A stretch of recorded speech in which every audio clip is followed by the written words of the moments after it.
ayollar topayotgan daromadida zavq bo'lmasa u charchaydi. Kreditga hozir bugun odamlar mashinalar olib tashlashayapti, uylar olib tashlashayapti, lekin shu darajada ekanki odamzod o'sha kreditga olayotgan narsasini zavqi o'sha narsa erishilgandan keyin ma'lum bir daqiqalargagina yetar ekan xolos. Hamma bildi, o zo'r dedi.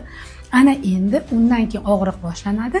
Endi shundan sharmanda bo'lmaslik, ya'ni uy olib oldimi, mashina olib oldimi, nimadir oldimi, o'sha sotib yuboribdi desa haligi ayol tan olinmay qoladi. Ana demak qo'lidan kelmabdi degan narsada va o'shandan qutulish uchun fikri yo'da endi kredit to'lash bo'lib qoladi. Va natijada oila yo'qqa turib turadi. Charchasam men erimni xohlamayman deyaptilar. Qarang, ayol charchaydigan darajada harakat qilyaptimi? Demak, o'sha balansi buzilganlik. Demak, ayollar topayotgan daromadida zavq bo'lmasa u charchaydi. Demak, u charchayaptimi, to'g'ri joyda emas. Yo'q, men hozir charchadim deyishlikligi o'rtadagi o'zaro munosabatlari sovishiga sabab